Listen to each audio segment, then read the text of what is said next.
Days ago, and of course dominated by Nigerians and the categories that usually we would have someone sneaking in and out.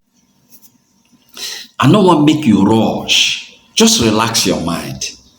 Make me and you follow for this journey. As we dey watch this video, you go dey sweet us for belle. You know, people dey rumor say why Nigerians they nominate Nigerians more for this Grammy award. You see, whether they merit am or they no merit am, make we watch this video. As you watch and finish, e go satisfy you. You go not decide wetin be the truth or wetin no be the truth.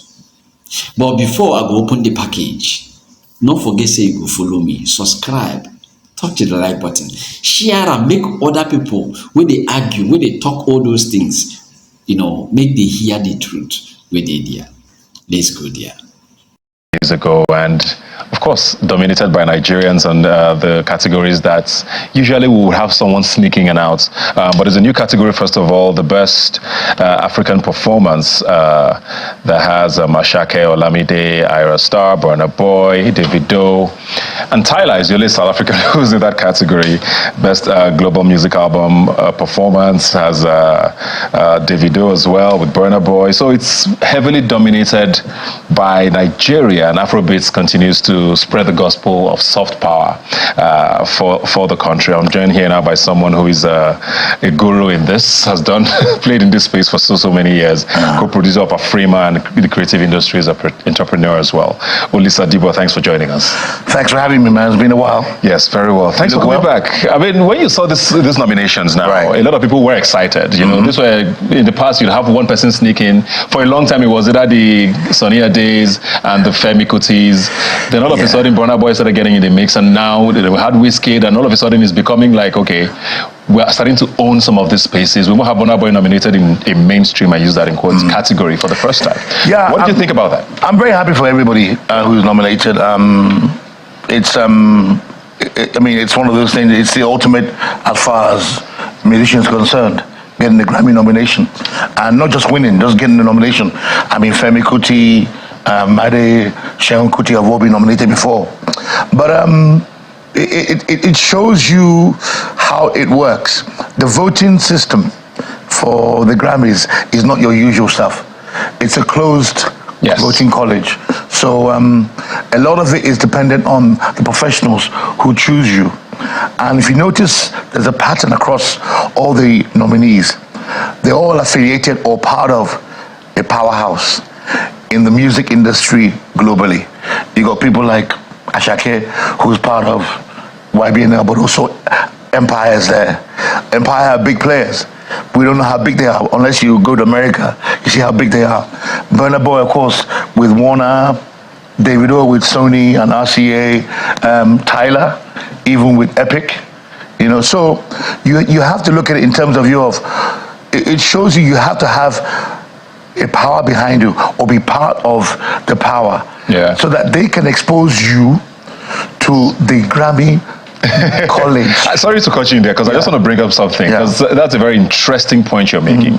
I think 2 or 3 days ago, there was a podcast or radio conversation from Ghana that sort of went viral in Nigeria, where the Ghanaians were talking about how none of their artists got included in any of these categories, and it was just because the Nigerians have understand the money game in America. I mean, Nigerians interpreted it as meaning that Nigerians paid for their Grammys. No. But are you do you understand what their point is? Are you making a different point? Yeah, when they say money game, it sounds crude, like somebody is, paying for there are certain institutions in the record industry. What I would like it to who are there?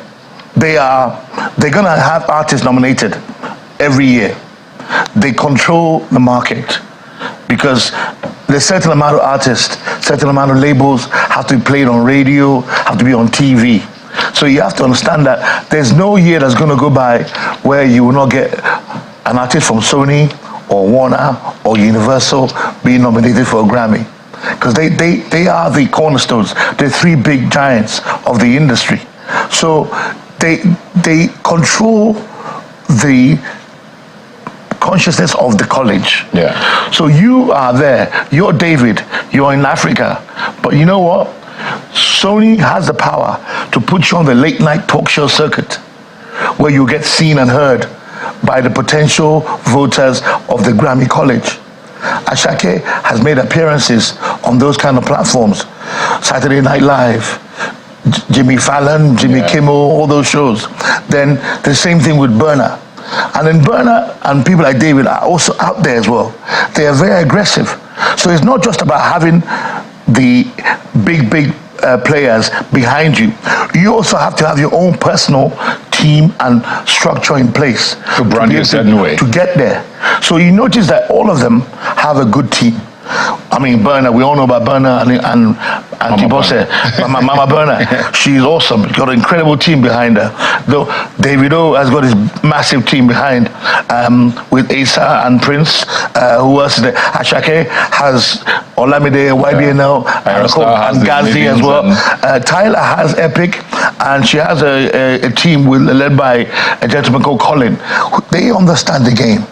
You know, I've had in conversation with Ghanaian artists about why not just Ghana but other African countries, they're not aggressive enough.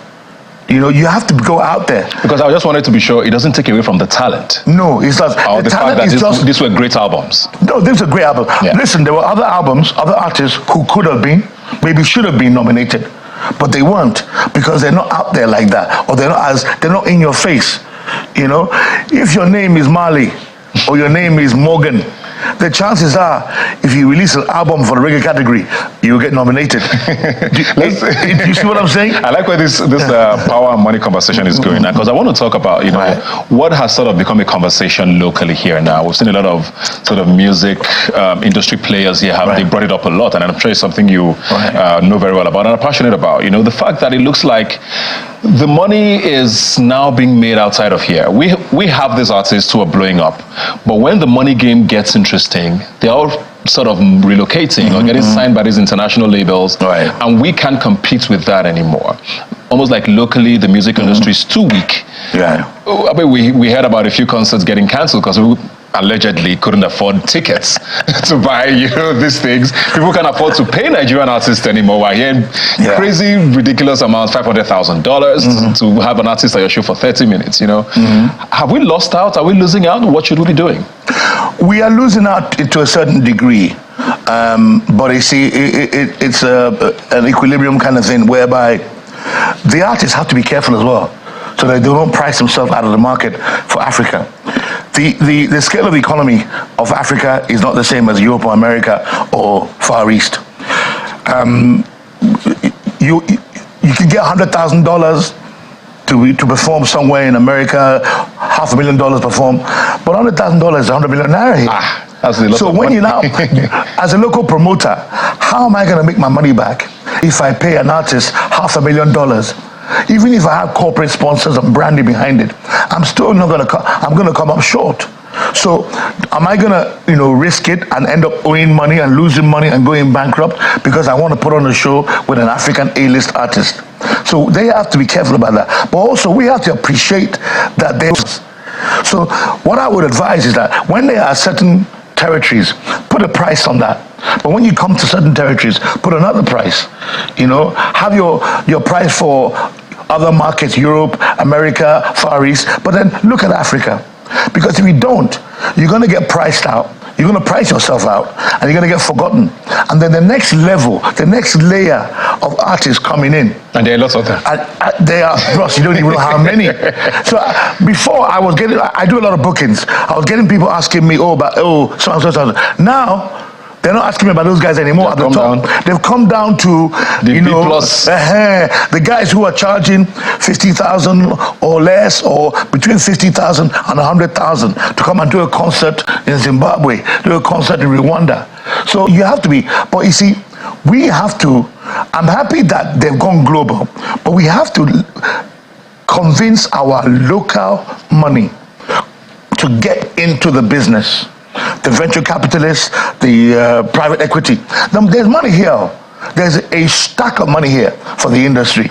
But what I'm happy about is that the people who've gone outside and have made Afrobeat big, people are saying, oh, wow. So now the local people are saying, so this thing is this big, why am I not part of it? You have to be part of it. Universal is in Nigeria. Sony is in Nigeria. Virgin is in Nigeria. Gamma is just coming into Nigeria. Warner is in Africa. So they're all here. There must be something that we're doing right. And they had left and they're coming back. So it means something is happening. Apart from, we have to also own, because right now we're getting recolonized economically. So we have to own the back end of the business.